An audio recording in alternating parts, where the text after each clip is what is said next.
Hey everyone, and welcome to Risky Business. My name's Patrick Gray. We'll be chatting with Adam Boileau in just a moment about all of the week's cybersecurity news, and then we'll be hearing from this week's sponsor, and it's Tony De La Fuente, who is the founder of Prowler.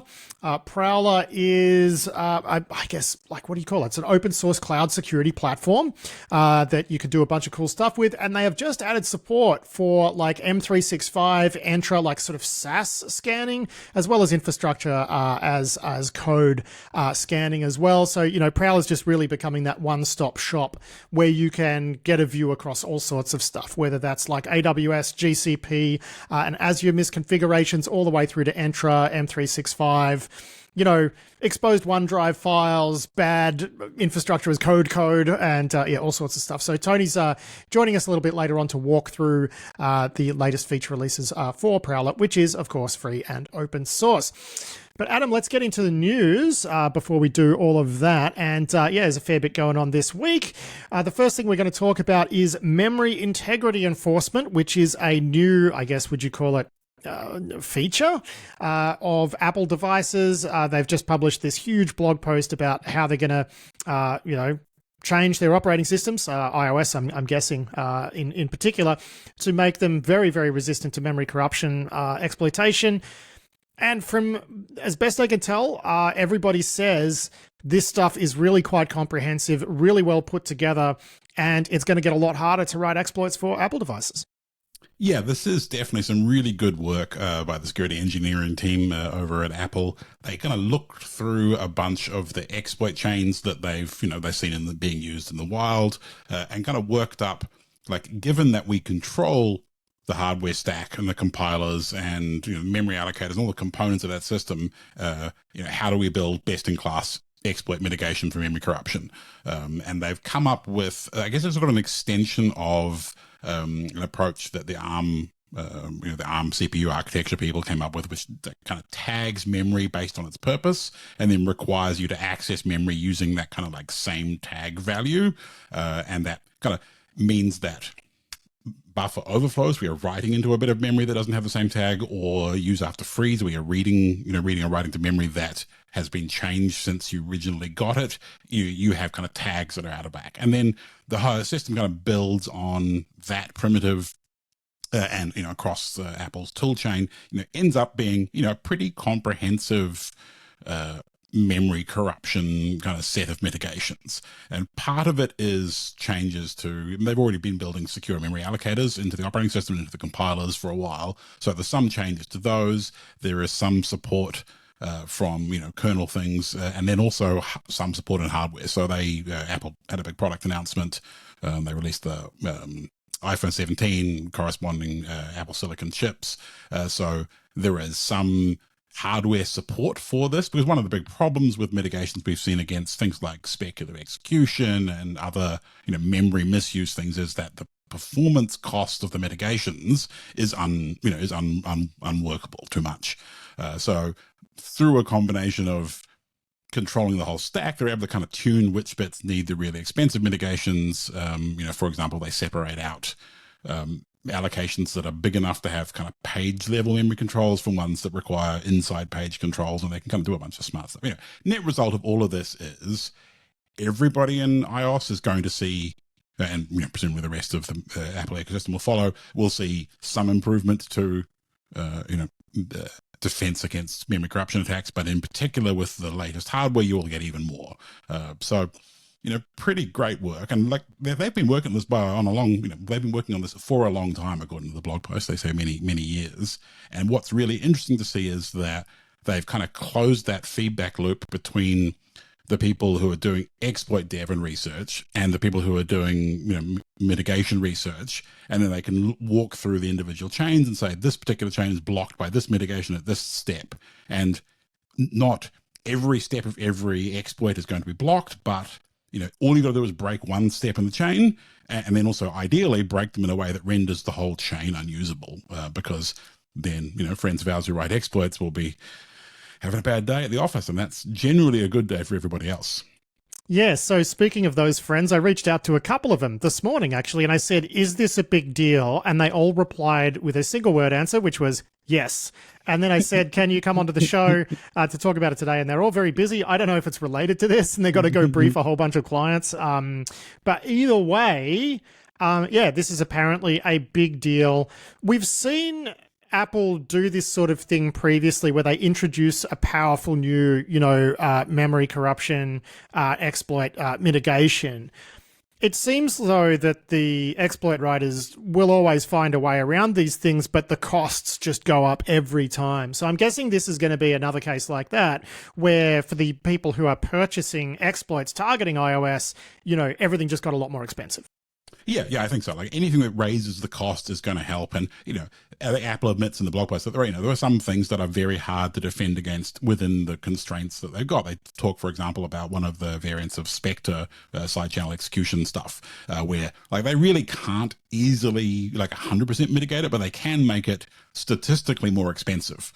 So it takes, a whole bunch more tries, and every step of the way increases the chance you're going to get snapped. So there's costs you can impose both at an ecosystem point of view, like making exploits, end-to-end exploits, zero-click, whatever, really expensive, but also costs for individual components of these kinds of exploits and the technical aspects. So they are imposing a whole bunch of costs on a whole bunch of people, and it's great work. Well, it's funny that they've done all of this because really, according to Venezuela's president, Nicolas Maduro, we should just be using Huawei phones because he did a press conference, and I love this. He did a press conference on Monday, and he showed off a Huawei smartphone that Xi Jinping himself gave to Nicolas Maduro, and he said, the Americans can't hack it, neither their spy planes nor their satellites. So there you go. I did not know that the Americans hacked smartphones with spy planes and satellites. I just would have thought you'd use the internet. But what do we know, right? What do we know? Maybe the NSA, and CyberCom, maybe they have some amazing planes, just loaded full of amazing exploits that they can throw out the window or out the bomb bay onto Huawei the Exploit devices. Express. That sounds pretty good. That sounds pretty good. I don't know whether he was just talking about this phone as in it was a special one that Xi Jinping gave him that's surveillance resistant, but I also think that's pretty funny when the Chinese president gives you a phone and you're like, this one can't be surveilled. It's like, bro, the MSS is examining every single keystroke of that device. But anyway, that's just some cheap laughs there. Now we're going to talk about a big story that's broken over the last few days, which is 18 extremely popular NPM repos got hacked, and then a really dumb payload inserted into them that was designed to steal crypto. And the attackers behind this got away with a few $100 kind of thing. It fell pretty flat. Now, instead of you and me just talking about this, we've got Feross Aboukhadijeh joining us just for a few minutes to talk through this. Feross, of course, runs Socket, which is a company focused on supply chain security around things like, compromised NPM repos and whatnot. They have sponsored Risky Business in the past, not currently a sponsor. That's not what this is. This is not a sponsored segment. But for us, thank you for joining us. My first question, I guess, is this a big deal? Because depending on who you ask, this is either the end of the world and the planet's, melting, or it's really not a big deal. Which is it? The answer is it depends. I think I see it both ways. On the one hand, this is, by download count, probably the biggest supply chain attack that, has happened in the NPM ecosystem, and maybe, even beyond that. We're talking 2 to 3 billion downloads per week in the affected packages.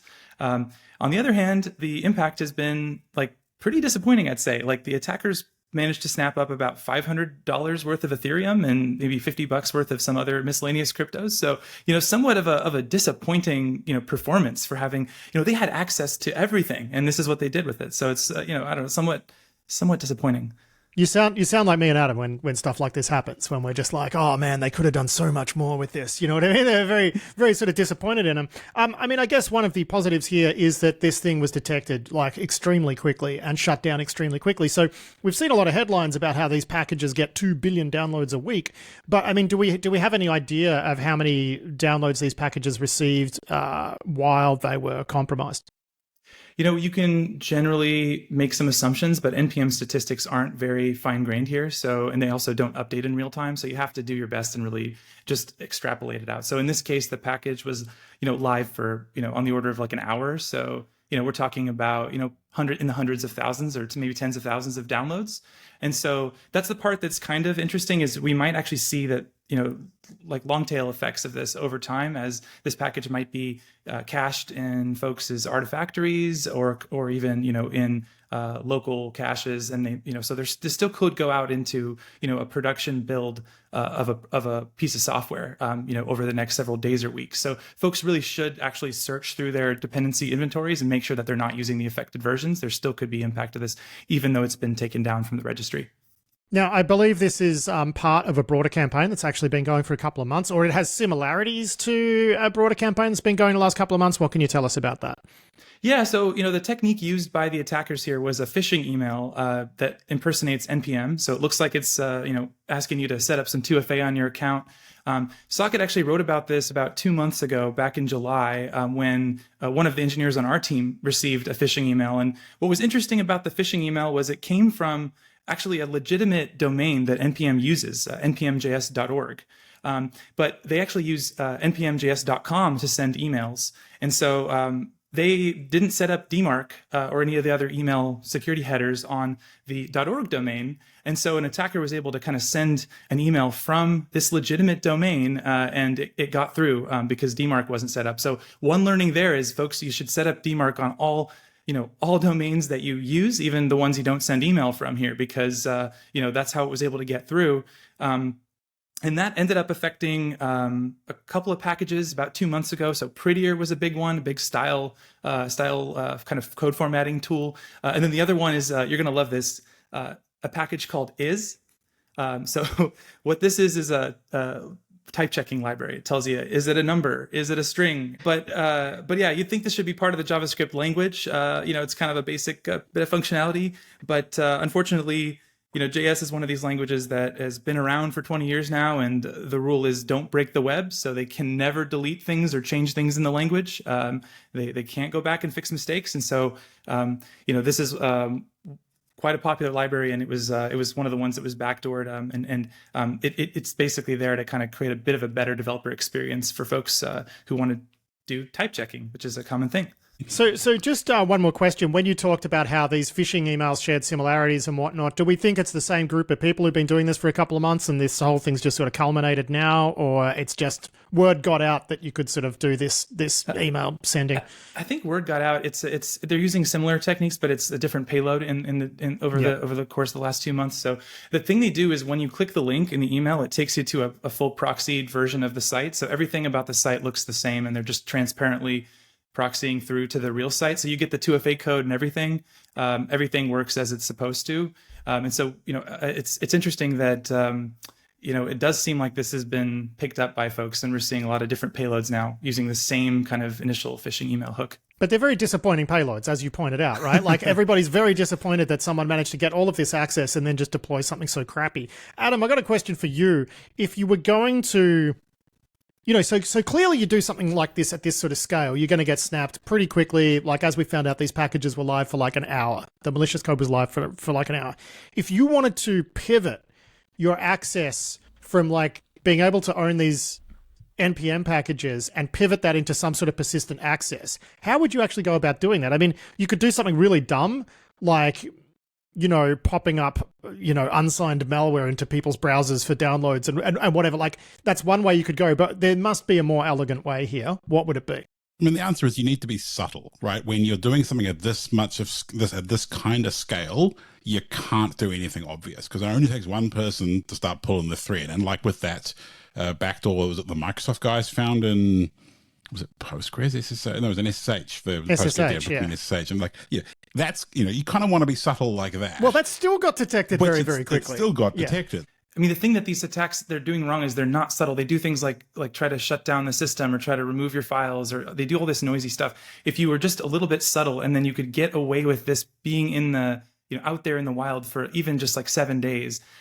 We saw that with an attack. The first attack that turned me onto this whole thing was EventStream in 2017, and they were able to persist for about 7 days before they were caught. And that meant that the package got built into some real desktop software that was using Electron, and it got shipped out to users. And so I think that's the thing they're doing wrong, is they're just getting caught in an hour. So I don't know if that would be somewhat persistent, because now you have literally built artifacts that are signed, that are out there for users to install, that they've put on their systems that are backdoored, right?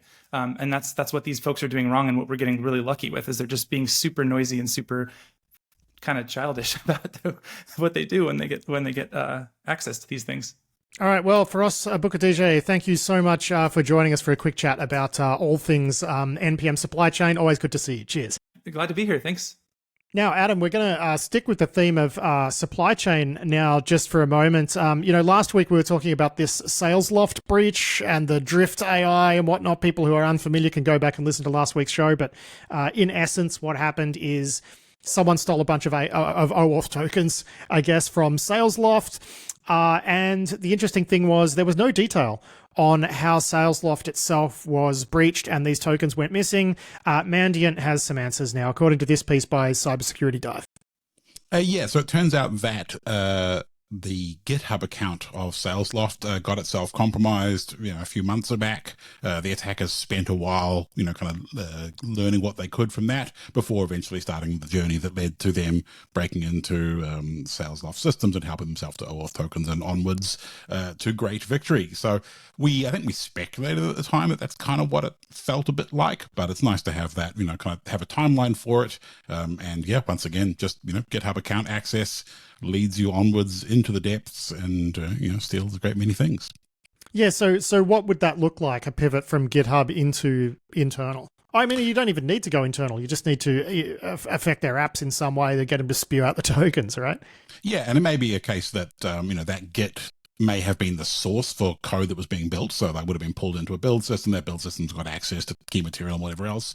Or it may have been, you can modify its supply chain, or it may have been something else. Instead, we don't really know the nature of that particular GitHub repo, but whatever it was enough to give them, presumably key material, or some other kind of access onwards into systems, that then had access to production environments with real keymat, and good time. Now we're going to have a really annoying discussion about what is an O-Day. John Grieg over at The Record has reported on this one. CISA has issued an order asking federal agencies, or ordering federal agencies, to patch a bug. They're calling it a 0-day in something called Sitecore. But this is, first of all, what is Sitecore? And isn't this just like a hard-coded key or something? Yeah, so Sitecore is a content management system for building enterprise apps. So quite big e-commerce, big enterprise apps use it as a framework to build their things. It's in turn built on top of Microsoft.NET. And the crux of this vulnerability is that the install documentation for Sitecore had some example key material in it. And normally when you deploy a .NET application, one of the things you have to configure is they call it the machine key. Essentially, it's a piece of key material that's used to encrypt the cookies that are used by the .NET framework. And if you know that cookie, you can craft a cookie. So if you know that key material, you can craft a signed cookie. And that signed cookie is a serialized .NET object. So in the process of normal operation, .NET apps deserialize data that came back from the user and rely on this machine key to secure it against tampering. And if you can tamper it, by design, you get code exec, which that's a whole nother, what kind of design choice is that? But, we'll leave that one aside for now. So the Sitecore documentation had some example keymat back in I think 2017 and prior is what their advisory said. And some customers copy pasted that into their configurations and rolled with it live. I mean, it's hard to know who to blame because, sadly, it is kind of foreseeable that would happen. Well, yeah, it is. And I actually tried to rummage up the documentation from the time to see how strident it was about, you needing to do this properly and this key material being really quite important. Because I can't imagine that the documentation said, if you do this, if you don't make this unique, you will get pre-auth remote code exec against your systems. It probably said you need to configure keymat. Here's what it looks like. And the interesting thing is that in .NET deployments, if you have a single server instance, generally it will auto-generate it, and it's stored in the Windows registry, and you never have to think about it. And if you use a cloud deployment, so Sitecore operate like an as-a-service version, then they take care of it. The middle ground is if you have a cluster, like a high availability system, they need to all have the same machine key available to them so they can share requests. And at that point, it's up to the customer to set it and manage how it's stored and whatever else. And if you're in an AWS or in a Zero environment, you might put it in the key store in those platforms. But if you're just running it on bare Windows boxes by yourself, everyone's just going to stick it in the web.config file. And then those config files get put into Git and onwards. And, that key material loses its magic value of remote code exec. So, there's a lot of pieces in this puzzle that lead to the situation that we're in. And honestly, none of them are zero-day. But everybody's a little bit at fault here because everybody played their part in this really ultimately footgun design of the system, which, I don't know what they were thinking. What did we learn, Adam? What did we learn? We learned that the documentation should be clear when there is a security critical setting. I think is the main thing. I think it's fair. I mean, they're talking about patching it. There's actually a patch. I don't know. Is there a patch, or are they just using patch as like a term of art here? I think they're using patch as you can fix it by setting your own keymat. Yeah, right. Okay. That's not really what patch means, but words. What are they? Do they even have meanings anymore? I mean, we are in a post-truth world, so why do words even, meanings don't matter anymore. It's fine. Yes. Patch your duplicated keymat by not using duplicated keymat. Sounds like a good plan. And we've got some absolute lol bugs going around in SAP. SAP NetWeaver or something, their ERP. I don't even know. I don't know SAP very well, but apparently there's a CVSS 10 out there being exploited, so that's fun. Yeah, there's actually a bunch of them. So SAP make generally enterprise resource planning products. SAP NetWeaver is their web server component that a whole bunch of the products run on. Some of the bugs are in NetWeaver itself, some are in applications that run on top, but there's like 3 or 4 10 out of 10 CVE CVSS bugs on the list that got patched, and there was another one that was being exploited in the wild that was patched, I think, a month ago. So it's not a good time because these systems are generally pretty serious business. I expect that probably people are just running crypto miners on them and getting, $4 worth of, free money out of these giant enterprise platforms. 50 cents in Monero. Woo! Yeah, exactly. So, in that respect, probably better than what you could do with access to these systems. But yeah, SAP stuff it's real. Like, I've been inside a bunch of SAP systems over the years. It's hoary and nasty and just it's a thicket of dirty deserialization nastiness. And I think one of the 10 out of 10s is a straight up deserialization bug again, because it's a bug class we just love to use. Yeah, and I should point out that Adam was saying hoary as in Hoary. Oh yeah, true. I didn't think of that. Just in case anybody had a reaction there. All right. We're going to chat about something that happened last week. CA, I think, what were they? Croatian CA, Finer CA. They pumped out a whole bunch of TLS certificates for 1.1.1.1, which is Cloudflare's encrypted DNS service. I mean, I guess my question here would be, why would someone try to, I don't even know if this is malicious, you tell me, but why would someone try to obtain TLS certificates for 1.1.1.1 to use, what would be the malicious use there? So, the malicious use would be that you could man-in-the-middle DNS over TLS or other encrypted DNS options. The why, I think, is as dumb as they were just testing stuff internally, and 1.1.1 is a super easy address to type because the CA has said that they have the private keymat, which if it was a customer getting them to issue it, they wouldn't have the keymat. So they said they had stored it internally. It sounds like it was just testing certificates, and it went through their process, ended up in the certificate transparency logs, which is good. But yeah, I think it was actually that dumb, and probably no one ever had these in the wild and used them. We are just taking their word for it, though. So it may be that they actually issued them for some nefarious purpose, but the reality is probably Occam's razor is on the side of dumb. Yeah, I mean, was my reaction here. I did not know the subsequent reporting that you just mentioned, that they had discovered that they did this internally, which was, probably just a test run. But, I think we're in a position where, because I was thinking, okay, say you're doing a malicious certificate, what, you want to, be adversary in the middle, swap out an IP for a domain you're targeting, what, for a software update or something? I mean, that doesn't really work these days because people sign their software updates. You'd hope. You'd hope, right? And if you're going to do something mega like subtle, and targeted and whatnot, you're probably not going to pump out like a whole bunch of certificates that are going to be immediately spotted in cert transparency logs. So yeah, it feels like, I don't know, it sort of feels like progress in a way where something like this happens and it's just, someone like just doing something dumb instead of it being a malicious thing, which is what it would have been a few years ago. Yeah, and it's also useful because Cloudflare has definitely learned a few lessons about how close an eye they keep on the CT logs. There's a few other bits and pieces of anytime one of these things happens, the process of thinking through what does it mean, what could they have done, how would they have done it, leads to improvements. For everybody else's infrastructure. And I think, one of the things the story has brought into focus is Microsoft's lack of curation of its root CA list, because this root CA was only trusted by Microsoft, which, let's face it, that's quite a lot of the planet. But well, I remember when we were doing the risky bulletin read of this. I was talking about this. It was like, I think it was Catalan said, well, they're only trusted by one browser maker. And I'm like, oh yeah, which one? He's like, Microsoft. And I'm like, well, that seems kind of newsworthy, That a big one. Like that's the important one, really.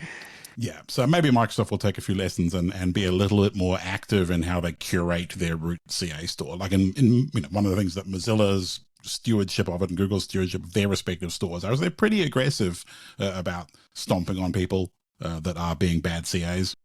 Well, they were way too permissive back in the day, right? So it was actually kind of controversial when they started booting people out. But, yeah, I think still, if you take a wander through, like, who's trusted, it's still pretty wild, man. There's some dodgy looking stuff in everybody's root stores, and it does not make you feel good. No, it doesn't. All right, so moving on, and Alexander Martin has some reporting for the record on this, and there's reporting everywhere on this because this is probably the most consequential ransomware attack we've seen in a while, which has been targeting Jaguar Land Rover. Now, that's the same company that make Jaguar vehicles and Land Rover vehicles. Jaguar is not really being produced at the moment. They are retooling and developing a whole bunch of new models that will come out sometime in the future. I'm a car guy. I've mentioned that before on the show. This is how I know these weird things. But yes, look, Land Rover is obviously a very large British manufacturer of vehicles, mostly SUVs and four-wheel drives and whatnot, Range Rover and the like, and account for something like 4% of all goods exported by the UK every year. So, it's getting to the point where they've had to stand down enough of their workforce that this could even turn into this could actually have a measurable economic impact on the UK economy, which is crazy.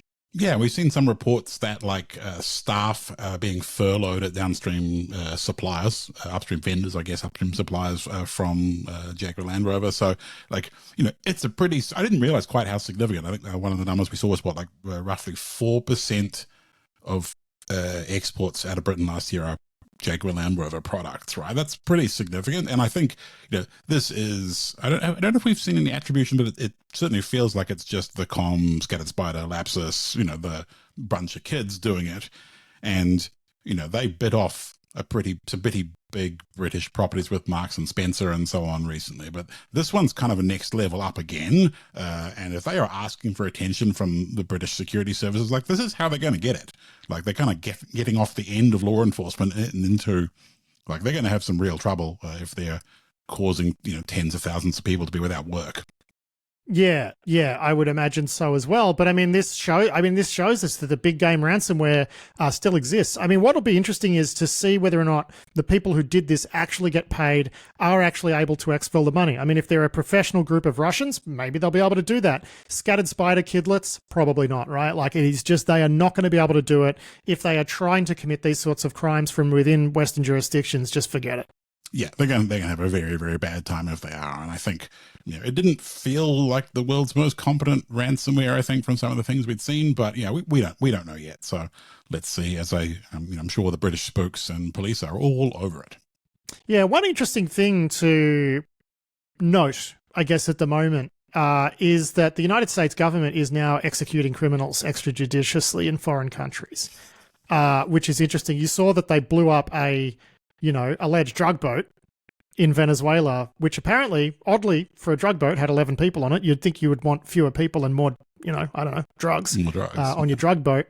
But okay, Trump had designated these things through IEPA as terrorist organizations, but that doesn't mean you could just go and kill everyone who is a part of one of these organizations. Like, that's not how those designation works. So essentially what we've got is the United States government murdering people for committing crimes, which internationally, like, very, very illegal.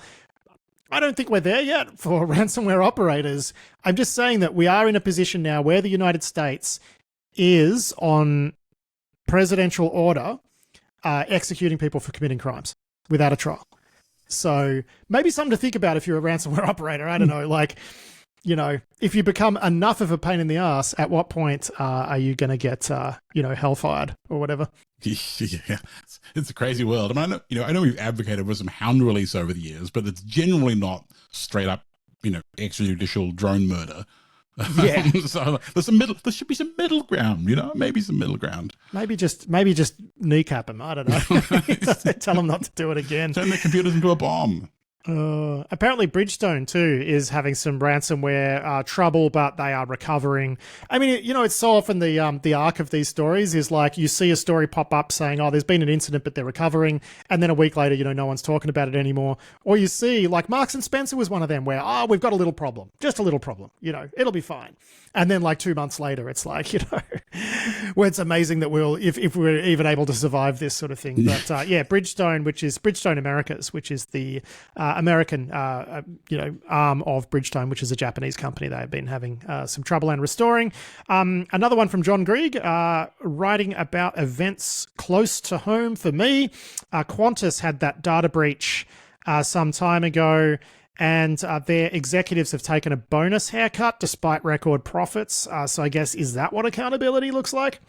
I mean, I guess it's non-zero accountability. And, I think, compared to we take your privacy and security very seriously, have some free credit monitoring, I feel like, $250,000 bonus cut, it's not nothing. But on the other hand, I think it's like 15% of their pay. So, or maybe it's only 15% of their bonuses. I don't know. Like, it's not a lot when you put it in context like that. But hey, I mean, I guess, the fact that the board is making the execs take at least some financial penalty on this is a good thing. And honestly, like, as breaches go, this was far from the worst. So yeah, exactly. It was like a third-party thing as well. So my guess is this is optics. Qantas bonuses have been controversial in the past when they're like taking the money that would buy new airplanes and just putting it into the pockets of the executives. I don't know, man. So I don't think a 15%, it's not going to hurt them. Let's put it that way. They're doing well. And Qantas is an interesting one, right? Because, most national carriers have some sort of subsidy. Qantas, the way they've done it with Qantas, it's very different. It's an indirect subsidy, which is all federal government travel is through Qantas. That's how they get their subsidies. So they basically charge the federal government whatever they want for tickets, and that's how they stay a nice and fat national carrier. And who pays for that, Adam? That's right, me and my fellow taxpayers, my friend. But I'm glad they gave up a couple $100K each of their massive bonuses. That's wonderful. Now, will they or won't they split out the Cyber Command and NSA roles? Apparently, we have not had a director of NSA for a while. Well, the United States hasn't had I'm not American, but the United States hasn't had a director of NSA for a while since they fired the last one because a very online right-wing influencer apparently didn't like him. So we've been waiting for a replacement to come along, and there's been a question mark as to whether or not they would split the role. One advantage to the Trump White House of splitting the role would have meant that he could appoint a civilian into NSA leadership, because the reason it has to be a military person is because it's a dual hat role with Cyber Command, which is military. Looks like that's not happening this time around. And indeed, I think we've even got a front runner for the position. Yes, it sounds like Army Lieutenant General William Hartman is a name we've talked a couple of times, I think, as an option for this role. So it sounds like he has done the necessary maneuvering and so on around DC to get everyone lined up behind him. It seems like the idea of actually having to split up NSA and CyberCom at the head just proved too complicated. It would have taken, years, it seems, to, tease them apart in the first place and then build a new structure to replace it. And, I guess the Trump administration doesn't like thinking that far ahead anyway. So I guess, we will be back to dual hat normality assuming this guy does make it through the process and doesn't get thrown out at the last minute like some of the other, nominations in that administration. I think, what is it, the new CISA guy was doing a talk somewhere where he was talking about how they need to radically embrace Trump's America First policies, but for the internet security or something. I don't know. It was very strange, but I figure that's like just him trying to say the right things to keep the boss happy, right? Because I don't know, what is an America First? I mean, it's already an America First internet. Like most of what we use on the internet's American. Like how much more America First do you... Anyway, maybe they're going to start tariffing our packets. What do you think? Don't give them ideas. Now, actually, speaking of... This is straying into something almost political, I guess. This is the stupidest story I think we've ever covered. I'm not even going to try to explain it. You just take it away, Adam. Oh dear. So the US Federal Trade Commission sent a letter to Google complaining that Google preferentially spam filters Republican fundraising emails, and that's undue influence in the political process, and they're trying to use their leftist woke agenda to tip the scales of US politics. The actual fact of the matter seems to be that the organization that does Republican fundraising acts way more like a spammer than the organization that does Democrat fundraising, and they've ended up, on all sorts of spam lists, spam block lists, because of the way they send email, the volume of email that they send, the way that their unsubscribe processes don't work so well. So the result is they look like spammers, and so they get put in the spam folder. And the FTC, I guess, in this administration, feels like it needs to do something about this. And I don't know. Presumably, Google will just tell them to knob off, and that will be the end of that. But oh, they'll probably adjust their filters, man. It's a letter from the FTC, right? And, fine. I mean, if I'm them, I just adjust the filters. I spin up an allow list for the big orgs that are sending this sort of stuff, and then I don't hear from them anymore. Yeah, but it's so dumb. It's so dumb. It is so dumb. They are censoring the internet with that pesky spam filtering that's getting rid of spam. Now, here's a fun one that Catalin reported on in the Risky Bulletin newsletter, which is the state-owned oil company in Kazakhstan. There were reports that some brand new Russian APT had targeted this state-owned oil company and was like, doing all sorts of bad stuff. Turned out it wasn't actually a new Russian APT, Adam. Yes, Kazmunaygas, they came out and said, actually, this was us. This was a regular phishing test that we were running, and it just happened to look like a Russian APT was targeting us, because that's kind of how you want the phishing campaign to go. So this Indian firm, SecRite, I think found a zip file, in VirusTotal, and they pulled it apart, looked at it, and they had some targeting information, had some related infrastructure. The infrastructure was in like a sanctioned hosting provider in Russia. It had a bunch of like open sourcey, like PowerShell post exploitation and bits and pieces. And they said, yeah, this looks like an attacker, wrote it up. And I kind of, a part of me feels like whoever put this phishing campaign together for the oil and gas company, like clearly they did a pretty good job. It's kind of an attaboy. Like, I know when, back in the insomnia days, when we had our stuff show up in people's threat intel as this looks kind of nation state, we're like, hell yeah, we did a good, that's good, good day around the office. So I guess, I don't know whether this was in-house at the gas company or whether they, had an outsourced company do it, but whoever did it, I guess, good job. Yeah, I mean, that's either the case that they did a really good job, or they've made up the story about it being a phishing test because they don't want people to know they're being targeted by a Russian APT group. You just never know. Yeah, never know. So we're going to wrap it up there, but I just want to mention something real quick, which is I had a ticket to the United States, booked a business class ticket, thank you very much, to travel to RSA earlier this year. Obviously, I had to cancel that trip. It's a non-refundable ticket, which I didn't know when I bought it. And the travel agent's like, no problem, we can change the name on the ticket. We'll just wait for someone else to buy a business class return ticket to the United States. The problem with that is travel from Australia to the United States has cratered. People are just not really traveling there like they used to, and they have not been able to on-sell the ticket. So if you, dear listener, in Australia, would like to buy my business class ticket to America, you can use it between now and January sometime, I think. If you want to go to the US, I can do you a deal on my business class ticket with United. Let me know. Contact me, I guess, by LinkedIn or Blue Sky or whatever. But mate, we're going to wrap it up there. That's it for the week's news. Thank you so much for joining me, and we'll do it all again next week. Yep, thanks very much, Pat. I will talk to you next week. That was Adam Boileau there with a check of the week's security news. Big thanks to him for that. It is time for this week's sponsor interview now with Tony De La Fuente from Prowler.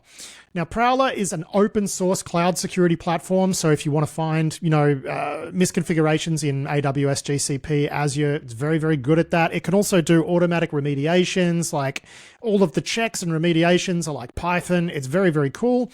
You can run it online, or you can even use a command line utility if you don't want to just throw highly privileged creds into an online platform to get it to go and remediate stuff. Just run it off your laptop. Prowler is very cool. They've just added a whole bunch of new stuff, though, which is doing SAS scanning. So you can look for misconfigurations across M365, across Entra. They're also doing GitHub. They're also doing infrastructure as code. A whole bunch of new features in Prowler. Tony joined me to explain why Prowler introduced them, and here's what he had to say. So we are focused on the most important services, from the admin center, Defender, Entra ID, Exchange, Purview, SharePoint, and Teams. The most important services, looking for, of course, for Entra ID, from, to making sure you are following all the best practices to expose resources, users, to have MFA, from the basics to the most advanced type of security best practices. All the requirements, for example, for SharePoint, to have exposed OneDrive, resources, and to have the proper authentication in place. That is key. So it's almost like, the OneDrive stuff is almost like what you would think of as like an exposed S3 bucket. I mean, ultimately, same thing, right? And I think you and I have indeed had this conversation about how, is it SaaS, is it infrastructure, who can even tell anymore, right?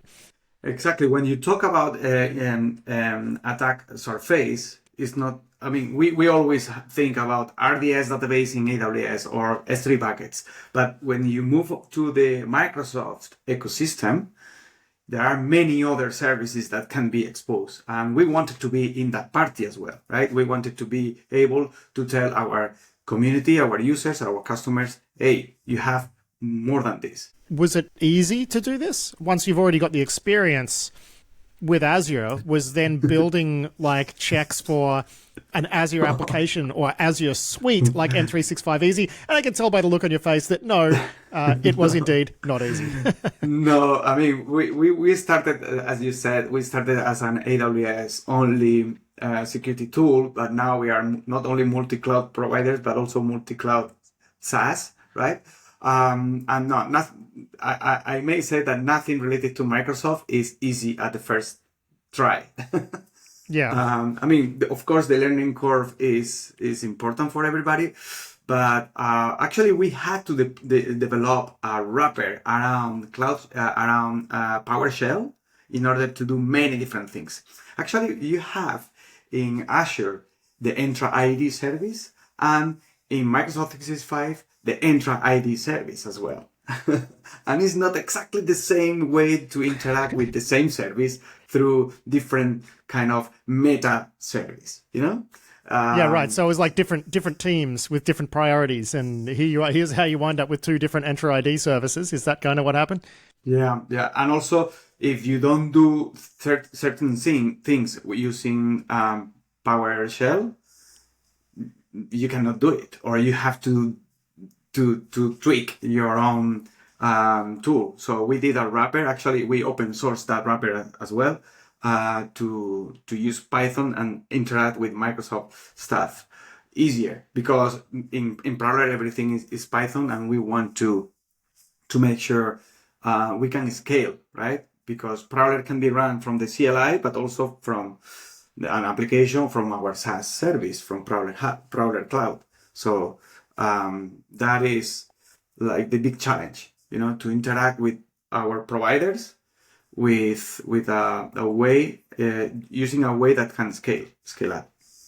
I remember like some years ago, one of my big criticisms for the way Microsoft were handling their business was, in order to get information about what applications were like OAuth into your tenant, the only way to do that back then was via PowerShell, right? So I think for a while, Microsoft's expectation was, well, we don't need to we don't need to build the pointy clicky interfaces for this stuff because that's for the third party vendors like you, right? And then the third party vendors, those 4 or 5 years ago, did not materialize. So it turned into a bit of an issue, and then they had to do the pointy clicky. But it does feel like that's always been the way that Microsoft has expected third-party vendors to build security features for Azure and whatnot, is just like get really good at PowerShell.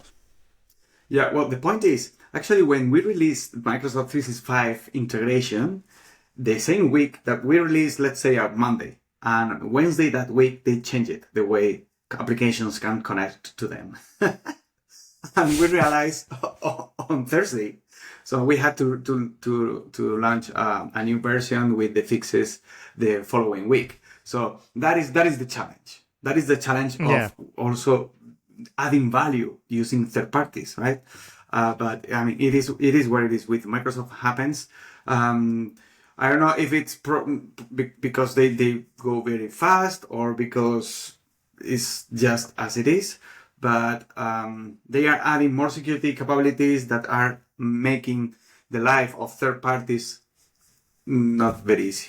Another thing you've been working on is infrastructure as code, and doing some stuff around securing infrastructure as code. I mean, what are you actually looking at there? Are you looking at the Terraform that companies have, and are you like scanning Terraform looking for issues? Because again, this is different to the sort of traditional stuff you've done around looking at cloud configure. I mean, it's almost like it's a by the time you're looking at Terraform, it's like static analysis, right? So what exactly are you doing around infrastructure? Are you looking at the actual Terraform, or are you looking at what the Terraform does after it's done it? So something that we have seen in this open source cloud security world is that we can take advantage of multiple tools to solve multiple problems, right? Like Prowler helps many companies fixing the runtime cloud runtime security, right? If you have something running in the cloud, Prowler can see the security status of those resources. But at the same time, people comes to Prowler because they want to make sure their cloud overall, in general, is secure. So we realized that we had an empty spot on the pure developer side, on the left-hand side, right? So we wanted to add support for GitHub.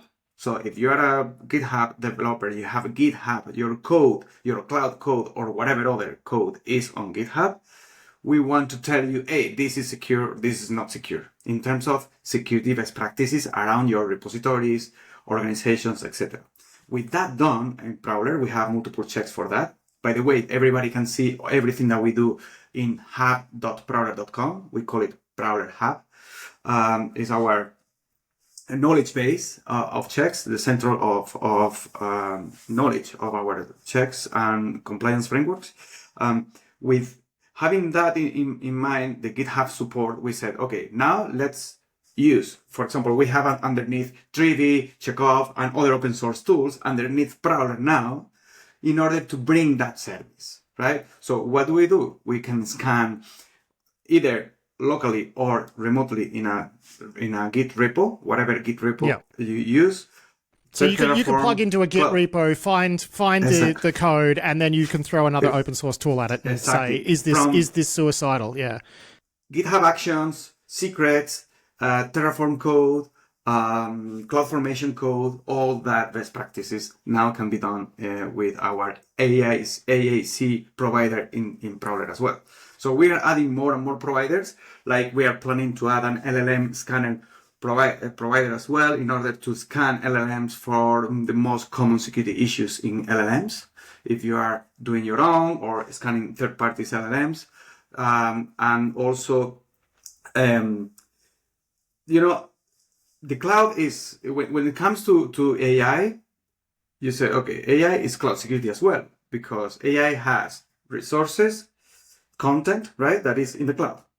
Data that is in the cloud. It has APIs, and those APIs are mostly in the cloud as well, right? So you have to secure those APIs as well that are built with, in many cases, with other cloud providers.